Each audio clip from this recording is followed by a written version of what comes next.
সম্মানীয় দর্শক, বর্তমানে যাদের ভোটার তালিকায় নাম রয়েছে এবং যারা নতুন আবেদন করব ভাবছেন, তাদের জন্য জন্ম সার্টিফিকেট এবং পিতামাতার ডেটা না রাখলে ভোটার তালিকা থেকে নাম বাদ যেতে পারে এবং নতুন আবেদনও হবে না, যা এনআরসির পরিস্থিতি তৈরি হয়েছে।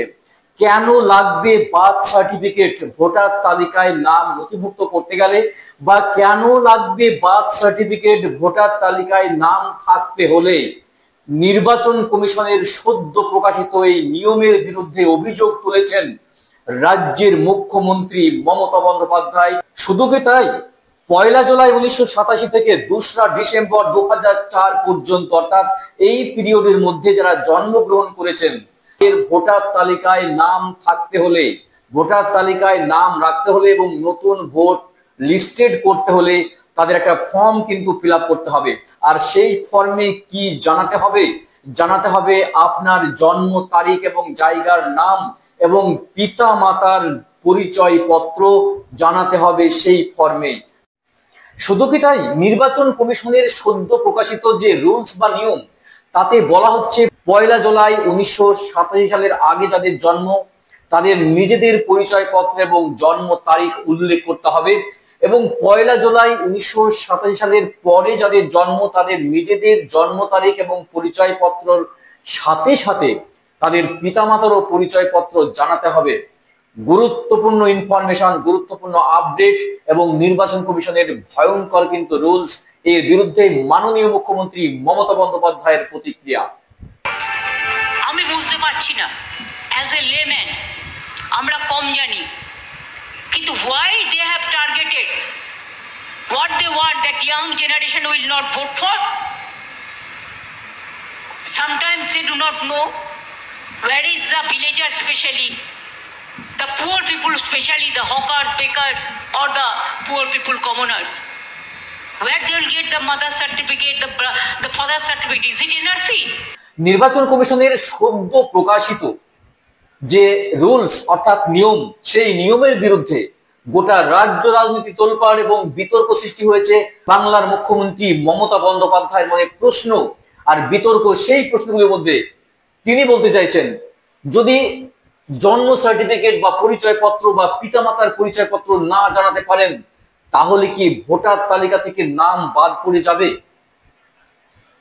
2 নম্বর প্রশ্ন রেখেছেন যে জন্ম সার্টিফিকেট বা জন্ম সনদ সাধারণ গরিব মধ্যবিত্ত পরিবারের মানুষরা যদি না দেখাতে পারেন, তাদের কি উপায় হবে?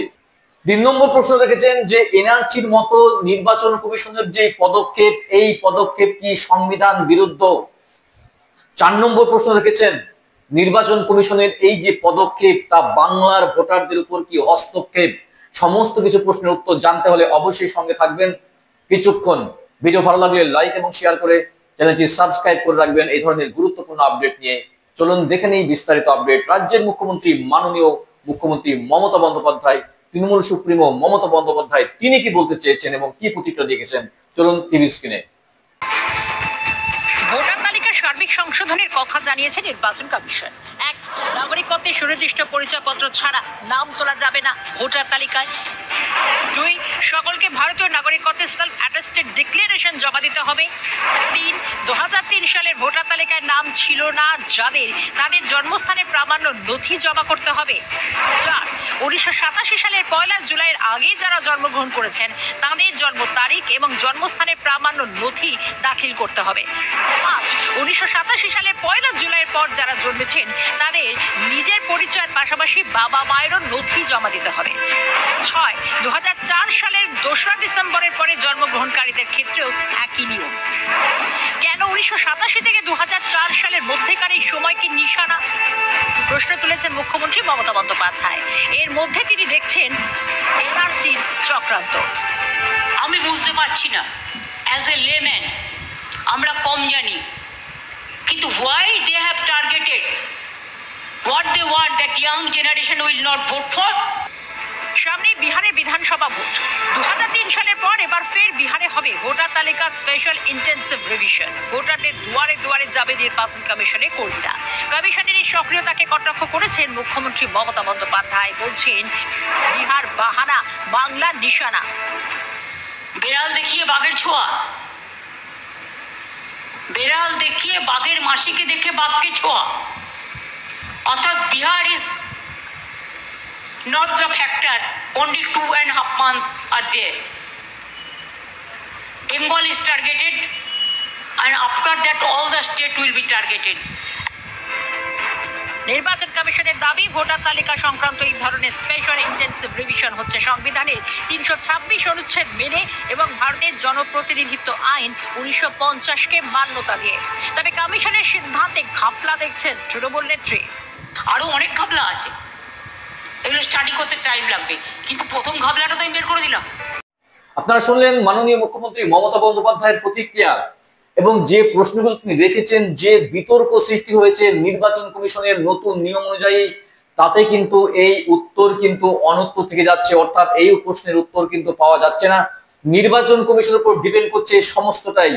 আগামী দিনে কিভাবে পথ চলবে, বাংলার মানুষ কিভাবে ভোট লিস্টেড করবে, কিভাবে ভোটার তালিকায় নাম নথিভুক্ত করবে এবং ভোটার তালিকায় নাম আদৌ থাকবে কিনা, সেই সমস্ত লোকদের তাকিয়ে থাকবো আমাদের নির্বাচন কমিশনের দিকে। গুরুত্বপূর্ণ আপডেট ইনফরমেশন ছিল আজকের ভিডিওতে। সঙ্গে থাকবেন পরবর্তী ভিডিও পাওয়ার জন্য, চ্যানেলটি সাবস্ক্রাইব করে রাখবেন যদি এতটুকু ভালো লেগে থাকে। দেখা হচ্ছে নেক্সট ভিডিওতে, ভালো থাকবেন।